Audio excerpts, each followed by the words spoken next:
Hello friends, this is Poonam and welcome to Suvira study points. तो friends, आज हम discuss करेंगे मानसिक विकास। और इसके पिछले वीडियो में हमने डिस्कस किया था संज्ञानात्मक विकास को। तो अगर आप लोगों ने वो वीडियो नहीं देखा है तो जाकर उसे भी देख लें। तो चलिए फ्रेंड्स, शुरू करते हैं आज का टॉपिक। इससे पहले अगर आप चैनल पर नए हैं तो चैनल को सब्सक्राइब कर लें, और वीडियो अगर पसंद आती है तो वीडियो को लाइक एंड शेयर करना ना भूलें। चलिए समझते हैं मानसिक विकास को। मानसिक विकास से तात्पर्य बालक की सभी मानसिक योग्यताओं और क्षमताओं में वृद्धि और विकास से है, जिसके परिणाम स्वरूप वह अपने निरंतर बदलते हुए वातावरण में ठीक प्रकार से समायोजन करता है। कहने का मतलब ये है कि मानसिक योग्यता एक ऐसी क्षमता है जिसके कारण कोई व्यक्ति वातावरण में या समाज में अपने आप को समायोजित कर लेता है। यानी कि जैसे जैसे उसका मानसिक विकास होता है वह समाज में अपने आप को समायोजित करता है, समाज में रहने के अनुकूल खुद को बनाता है, और कई सारी समस्याओं से, परेशानियों से निपटने की उसमें क्षमता विकसित होती है जैसे जैसे उसका मानसिक विकास होता है। उसके बाद आगे मानसिक विकास के पक्ष। तो मानसिक विकास के पक्ष हैं संवेदन, प्रत्यक्षीकरण, निरीक्षण, ध्यान, स्मरण, कल्पना, चिंतन, तर्क, निर्णय, सीखना, बुद्धि, भाषा और रुचि। यानी कि ये सारे मानसिक विकास के पक्ष हैं। ये सभी चीज़ें मानसिक विकास में सम्मिलित रहती हैं। उसके बाद आगे समझ लेते हैं शैशवावस्था में मानसिक विकास। तो जन्म से प्रथम सप्ताह की अगर बात करें तो इस टाइम शिशु का व्यवहार मूल प्रवृत्त्यात्मक होता है। जैसे कि भूख लगने पर वह रोने लगता है, आराम न मिलने पर भी रोता है, या अचानक जोर से आवाज़ सुनकर चौंक जाना, और गर्मी लगने पर व्याकुल होना। कहने का मतलब ये है कि बच्चा छोटा होता है और इस टाइम उसका जो मानसिक विकास है वो विकसित नहीं होता। तो इस टाइम उसे समझ में नहीं आता कि उसे क्या करना चाहिए। वह सिर्फ रोना जानता है। इसलिए जैसे उसे भूख लगती है तो रोने लगता है, आराम नहीं मिलती तब भी रोता है, तो आदि क्रियाएं वह करता है। इसके बाद द्वितीय सप्ताह की अगर बात करें तो वह प्रकाश में चमकने वाली और बड़े आकार की वस्तुओं को एकटक देखता है। इसके बाद प्रथम माह की अगर बात करें तो प्रथम माह का होने पर उसे भूख या कष्ट का अनुभव होने पर वह चिल्लाता है। इसके बाद 2 माह का होने पर वह आवाज़ को ध्यान से सुनने लगता है। जिधर से आवाज़ आती है उधर ही सिर घुमाता है। मतलब कि 2 माह तक उसका थोड़ा थोड़ा मानसिक विकास होने लगता है, तो वह आवाज़ों को ध्यान से सुनता है। जिधर से भी आवाज़ आती है उधर ही अपना सिर घुमा लेता है। उसके बाद तीसरे माह तक की अगर बात करें तो अब थोड़ा और ज़्यादा उसका मानसिक डेवलप्ड हो जाता है। तो वह माँ को देखकर प्रसन्न होने लगता है और कभी कभी मुस्कुराता भी है। और चौथे माह में वह ध्वनियों को निकालने लगता है, आसपास की वस्तुओं को पकड़ने का भी प्रयास करता है। यानी कि उसकी मानसिक क्षमता जैसे जैसे विकसित होती है तो वह, क्योंकि बहुत सारी ध्वनियों को सुनता रहता है, तो वह फिर ध्वनियों को निकालने का भी प्रयास करता है और आसपास की वस्तुओं को पकड़ने का भी प्रयास करता है। 5वें माह की बात करें तो 5वें माह में माँ को अच्छी तरह पहचानने लगता है, और 6ठे माह में सहारा देने पर बैठने लगता है। प्रेम और क्रोध में अंतर भी जानने लगता है। मतलब अब उसका मस्तिष्क इतना विकसित हो जाता है कि वह प्रेम और क्रोध में भी अंतर जानने लगता है। उसके बाद 7वें माह में वह खिलौनों को पहचानने लगता है तथा प्रत्येक वस्तु को हाथ से पकड़कर मुंह में ले जाने का प्रयास करता है। यानी कि ये सारी चीज़ें मानसिक क्रियाओं से जुड़ी रहती हैं, क्योंकि जैसे जैसे उसका मस्तिष्क विकसित होगा तो वह खिलौनों को पहचानेगा। तो ये सारी चीज़ें होने लगती हैं 7वें माह में। उसके बाद 8वें माह तक की अगर बात करें तो वह अपनी पसंद का खिलौना उठाने की क्षमता का विकास उसमें हो जाता है, और खिलौना छीनने पर रोने लगता है। इसके अलावा वह घुटनों के बल चलने भी लगता है 8वें माह तक।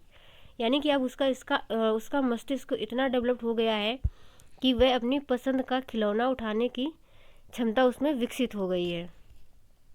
उसके बाद 9वें माह की अगर बात करें तो 9वें माह में शिशु अपने आप बैठने लगता है और कुछ करने का प्रयास भी करने लगता है, क्योंकि वह अपने आसपास कई सारी चीज़ों को देखता है तो वह कुछ ना कुछ करने का प्रयास भी करता है। उसके बाद 10वें माह में विभिन्न प्रकार की आवाज़ों का अनुकरण करने लगता है, और 12वें माह में छोटे छोटे शब्द बोलने लगता है। क्रियाओं का अनुकरण करने की क्षमता उसमें विकसित हो जाती है। इसके अलावा धीरे धीरे चलने का भी प्रयास करता है। यानी कि बच्चा जब 1 साल का हो जाता है तो वह चलने भी लगता है। इसके अलावा आसपास उसके जो लोग भी कुछ काम कर रहे हैं तो वह उनका अनुकरण भी करता है। भले ही वह कर नहीं पाता है बट वह करने का प्रयास करता है। इसके अलावा छोटे छोटे शब्दों को भी बोलना शुरू कर देता है। और दूसरे वर्ष में शिशु 2 शब्दों के वाक्य बोलने लगता है। कोई चीज़ पूछने पर बताने का प्रयास करता है।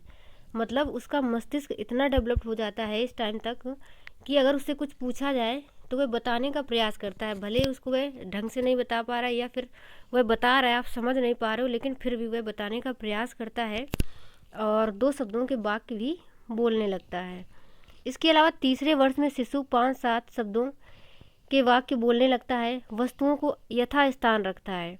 यानी कि अब उसका मस्तिष्क इतना विकसित हो जाता है कि अगर उसने किसी भी वस्तु को कहीं पर रखा देखा और थोड़ी देर बाद या मतलब बाद में कभी उसने उस वस्तु को वहाँ पर नहीं पाया, कहीं और पाया, तो उस वस्तु को उठाकर वह उसी स्थान पर रखता है। यानी कि ये उसका मस्तिष्क इतना ज़्यादा विकसित हो जाता है कि वह इस चीज़ को ये समझने लगता है कि ये वस्तु वहाँ पर होनी चाहिए थी, तो उसको उठाकर रखता है। उसके बाद चौथे वर्ष की अगर बात करें तो शिशु छोटे बड़े को समझने लगता है। आसपास जो कुछ भी देखता है उसके बारे में प्रश्न पूछता है, गिनती जानने लगता है और अक्षर लिखने लगता है। यानी कि चौथे वर्ष तक उसके आसपास जो कुछ भी वस्तुएं दिखाई देती हैं उसको मतलब उसके बारे में वह जानने की कोशिश करता है। यानी कि उसके अंदर जिज्ञासा उत्पन्न होने लगती है, तो इसलिए वह बहुत सारे प्रश्न पूछता है। 5वें वर्ष में शिशु बड़े वाक्यों को बोलने लगता है, मुख्य रंगों को पहचानता है, वस्तुओं में हल्का भारी छोटा बड़ा आदि का ज्ञान उसे हो जाता है। अब हम बात करते हैं बाल्यावस्था की। तो बाल्यावस्था में मानसिक विकास किस तरीके से होता है इसको समझेंगे यहाँ पर। क्योंकि बाल्यावस्था जो है वो 6 से 12 वर्ष तक की मानी जाती है। तो बाल्यावस्था में जब बच्चा प्रवेश करता है यानी कि 6ठे वर्ष में बालक की बुद्धि एवं मानसिक शक्तियों का पर्याप्त विकास हो जाता है। इसके अलावा भाषा का कुशलतापूर्वक वह प्रयोग करने लगता है। यानी कि जो भी भाषा उसके परिवेश में वातावरण में बोली जाती है उसका वह अच्छे से प्रयोग करने लगता है। अब वह ढंग से बोलने लगता है और लोगों की बातों को समझने भी लगता है। इसके अलावा 7वें वर्ष की अगर बात करें तो 7वें वर्ष में बालक छोटी छोटी घटनाओं का वर्णन करने लगता है, वस्तुओं में समानताएं और अंतर बता सकता है। मतलब किस वस्तु में क्या समानता है और क्या अंतर है, ये सारी चीज़ों का उसके अंदर विकास हो जाता है 7वें वर्ष तक। इसके अलावा 8वें वर्ष में बच्चे कहानियाँ कविताएं याद करने लगते हैं। यानी कि अब यहाँ पर उसका मस्तिष्क इतना विकसित हो जाता है कि वह कहानियों को याद करने की क्षमता उसमें विकसित हो जाती है, कविताएं याद करने लगता है या फिर छोटी छोटी समस्याओं को भी अब वह हल करने लगता है। इसके अलावा 9वें वर्ष तक बच्चे रुपए पैसे गिनना जोड़ना घटाना समय दिन तारीख महीना व वर्ष आदि का ज्ञान भी उसे हो जाता है। तो ये जो विकास है ये अप्रॉक्सीमेट होता है, यानी कि ऐसा नहीं कि 8 वर्ष तक वह पैसे गिनना जोड़ना घटाना नहीं जानेगा, जानने लगेगा। मतलब 8वें से 9वें वर्ष तक ऐसा कह सकते हैं कि 8वें वर्ष तक ये सारी चीज़ें करता है, फिर धीरे धीरे 9वें वर्ष तक आते आते उसके अंदर ये सारी चीज़ें आ जाती हैं। उसके बाद 10वें वर्ष की अगर बात करें तो 10वें वर्ष में बालक नियमित कार्यों को स्वयं करने में सफल हो जाता है और तर्क करने लगता है। 3-4 मिनट में 60 से 70 शब्द भी कह सकता है। यानी कि 10 जैसे जैसे बच्चा थोड़ा और बड़ा होता है, लगभग 10 वर्ष की उम्र तक वह अपने कार्यों को स्वयं ही कर लेता है। यानी कि अब वह पूरी तरीके से मम्मी या पापा पर निर्भर नहीं है, वह खुद ही तैयार हो जाता है स्कूल जाने के लिए, या जो कुछ भी उसके कार्य हैं सब वह करने लगता है। उसके बाद छोटी छोटी वस्तुओं तथा घटनाओं में तुलना कर सकता है, किसी घटना का कारण भी बता सकता है। ये सारी चीज़ें 11वें वर्ष तक उसमें विकसित हो जाती हैं। और 12वें वर्ष की बात करें तो वह विभिन्न परिस्थितियों की वास्तविकता जानने का प्रयत्न करता है, कठिन शब्दों की व्याख्या भी करने लगता है तथा देखी हुई घटना के बारे में लगभग 75% तक बातें बता सकता है। यानी कि अब उसका जो मस्तिष्क है वो और ज़्यादा विकसित हो जाता है, तो कोई भी परिस्थिति होती है उसकी वास्तविकता को जानने का वह प्रयास करता है। मतलब उसके अंदर जिज्ञासा उत्पन्न होती है कि जो भी परिस्थिति या जो भी घटना उत्पन्न हुई है उसकी वास्तविकता क्या है, और कठिन शब्द जो भी होते हैं उनकी व्याख्या करने लगता है। इसके अलावा अगर उसने कोई भी घटना को देखा है, किसी भी घटना को, तो वह उसके बारे में लगभग 75% बातें बता सकता है। इसके आगे अगर बात करें तो बाल्यावस्था के दौरान बालक बालिकाओं की ज्ञानेंद्रियां परिपक्व हो जाती हैं। अब हम बात कर लेते हैं किशोरावस्था में मानसिक विकास की। तो किशोरावस्था की अगर बात करें तो किशोरावस्था में बुद्धि का विकास उच्चतम सीमा तक हो जाता है। यानी कि किशोरावस्था तक पहुँचते पहुँचते लगभग एक बालक के मस्तिष्क का पूर्ण विकास हो जाता है। मतलब उसकी जो सोचने समझने की क्षमता है वो अच्छे से विकसित हो जाती है और दीर्घकालीन स्मृति का विकास हो जाता है। मतलब वह चीज़ों को लंबे समय तक याद कर सकता है, याद करके रख सकता है। और इसके अलावा राष्ट्रीय और अंतर्राष्ट्रीय समस्याओं को समझने की योग्यता भी उसमें विकसित हो जाती है और वह राष्ट्रीय और अंतर्राष्ट्रीय कई सारी समस्याओं घटनाओं में रुचियाँ भी लेने लगता है। इसके अलावा किसी भी विषय पर लंबी बहस करने की क्षमता का विकास हो जाता है उसके अंदर, क्योंकि अब उसके अंदर सोचने समझने की क्षमता विकसित हो गई है, तो वह किसी भी बहस पर लंबी बहस कर सकता है और निर्णय लेने की क्षमता का भी विकास उसके अंदर हो जाता है। इसके अलावा मानसिक विकास को प्रभावित करने वाले कारक, तो ये कारक हैं वंशानुक्रम, परिवार का वातावरण, परिवार की सामाजिक और स्थिति, स्वास्थ्य, अध्यापक और विद्यालय और समाज। तो मानसिक विकास को वंशानुक्रम भी प्रभावित करता है। जो भी हमें आनुवंशिक गुण मिले होते हैं उसके अकॉर्डिंग ही मतलब कहीं ना कहीं मानसिक विकास होता है। और लेकिन मानसिक विकास को परिवर्तित करने के लिए या फिर मतलब जैसा उसे वातावरण मिलता है, परिवार का वातावरण या आसपास का जैसा भी माहौल होता है, उसके हिसाब से भी उसका मानसिक विकास होता है।